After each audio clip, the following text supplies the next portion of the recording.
100, but it never really just went vertical, which is what I think it's going to do this time around when it gets kind of near the peak. So what you want to do is you want to be positioned in the real safe havens when everybody realizes that the U.S. is not the safe haven, and a lot of money has flown into the U.S. because people have been nervous about Europe, they've been nervous about China, nervous about South America, and they've been buying the dollar. Well, they're actually jumping out of the frying pan into the fire, right? There are actual safe havens, but they're not in the U.S. There are countries around the world that are making fewer mistakes than the United States or Europe or Japan, that have more favorable current accounts. They have budget surpluses. The people are saving money. They're not relying on government supported Ponzi schemes. They have less regulation. You don't have to hope that you're going to get deregulation. They already don't have all the regulation. You have freer markets. And so where you want to invest is in those countries, and that's what we're doing at Euro Pacific Asset Management. I'm managing portfolios here for Echelon Wealth Partners. And what we do is we find the countries, whether it's Singapore or New Zealand or Norway or Switzerland or Hong Kong, look for the markets that are attractively valued, where you get good dividend yields in currencies that are going to go up dramatically against the US dollar when this air really starts to come out of this bubble. And look at all the other markets. I mean, what has depressed the emerging markets? It's been the anticipation of a stronger dollar, the anticipation of higher interest rates, because all these emerging economies borrow in dollars. And as the dollar appreciates, the cost of servicing their debt goes up. The cost of repaying their debt goes up. That's like a gigantic tax increase on these economies. And the anticipation of even higher interest rates and a stronger dollar weighs heavily on their economies. Well, once the dollar starts to go down, it's like a giant relief. It's like all of a sudden they're getting a tax cut. All of a sudden their debt payments are lower. It's easier to service their debt. And of course, the strong dollar has been suppressing commodity prices. A lot of these countries are big exporters of commodities. Some of our positions we have some stocks that we own already this year up 25, 30% in Brazil. I mean, it's not one of my favorite long-term markets, but it's one of the markets that's going to have a big pop when people realize that the dollar is going down and commodities are going up, because you have a country that's very linked to commodities. So there's going to be a lot of opportunity, because a lot of these stocks are priced for the exact wrong scenario. That's why I said you can make a lot of money when you find everybody on one side of the trade and they're all wrong. Everybody is loaded up long the dollar, right? They're in U.S. stocks, and none of the money is where they need to be. But they're ultimately going to come to the realization of how this is going to play out. So as the dollar goes down, all these emerging economies are going to be in great shape. They're all of a sudden it's going to be like an economic boom, because it's like they're getting a tax cut. So you want to be invested in a lot of these markets because they've already been priced for events that are adverse but are not going to happen. Right? People are anticipating Fed rate hikes that aren't going to happen. Right? They're anticipating a stronger dollar that's not going to be there. And in fact, even if we get some rate hikes by the Fed, it's going to be too little too late. I mean, people think, if the Fed raises rates, that's going to help the dollar. The Fed raised rates from 2003 or 4 to 2008. The dollar fell the entire time.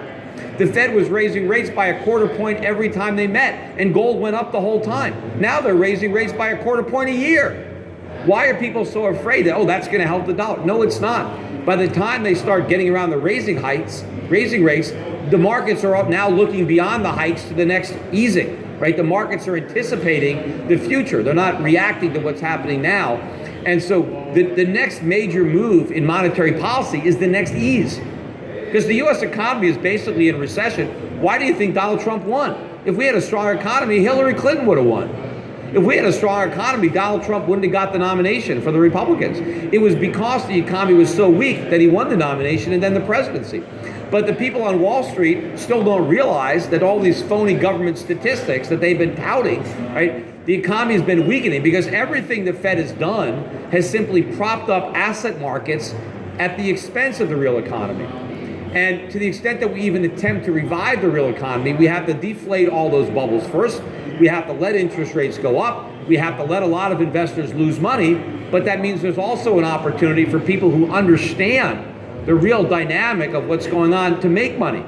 And the moves that started, right, when gold went up to 1900 in 2011 or 12, that was just the beginning, right? That was kind of like the move. If you go back maybe to the 1970s, when gold went from $35 an ounce to 850. It initially went to about 200, and then it sold off to about 100, right? And everybody said, okay, you see, it's over. It was a bubble. All the people that chased into gold. The big move was from 100 back up to 850. That's when all the money was made in gold stocks, on that move. And, I think this decline could be even bigger, because that decline in gold basically happened when the U.S. went off the gold standard. And we told our creditors the dollar's backed by nothing. It used to be backed by gold, and now it's backed by nothing. They marked down the value of the dollar, but the dollar stayed as the world's reserve currency. This time, the dollar is going to lose its status as the reserve currency. In fact, the reason that everybody's wanted dollars is because everybody wanted to export to the United States, even though we couldn't pay for those exports with our own exports. But now Donald Trump says, no, we don't want to be buying from the rest of the world. We don't want to, the dollar can't be the reserve currency under these circumstances. I mean, we became the reserve currency because we're the world's biggest creditor, because we're the world's biggest exporter. None of those things are true today. But I think when the dollar loses this status, it's going to have a bigger drop than the drop that it had in the 1970s. And if you remember, the reason the dollar stopped falling in 1980 was because we had Ronald Reagan and Paul Volcker. They raised interest rates up to 20%. 30-year treasuries were yielding 14%, and our debt to GDP was just 30%. So we were able to pay people a high enough yield to put a floor beneath the dollar. We were able to break the gold rally.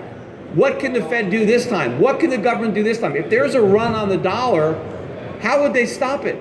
There's no way. They're powerless. Could they raise interest rates to a level that would make the dollar attractive? No. Because if they raised interest rates to a high enough level to make holding dollars attractive, we couldn't afford to pay the interest. We'd have to default.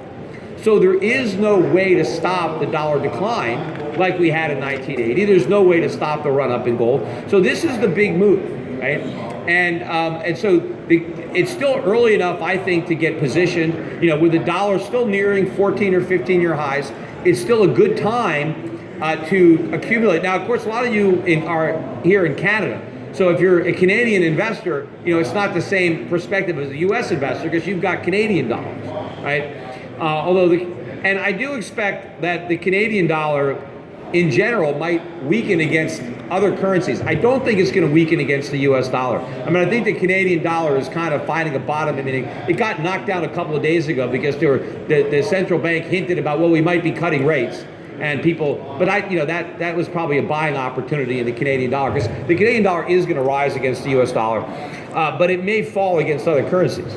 Right? So you still, from Canada, you still want to diversify out of the Canadian dollar, but what you don't want to do is diversify into the U.S. dollar as your hedge. Right? If you're worried about the Canadian dollar, don't buy the U.S. dollar.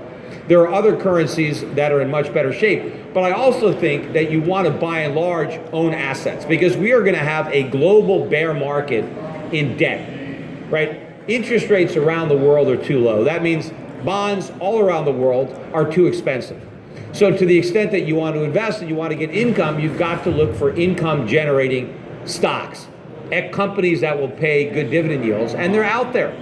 You just have to know where in the world to find them, right? But there are plenty of good stocks that we buy in our portfolios that have 6, 7, 8, 9% dividend yields. They're there. And they're there in currencies that I think you're going to appreciate. But the real key is going to be when the stocks go up. Because once you get into a dollar bear market, the impact that has on foreign equities is enormous.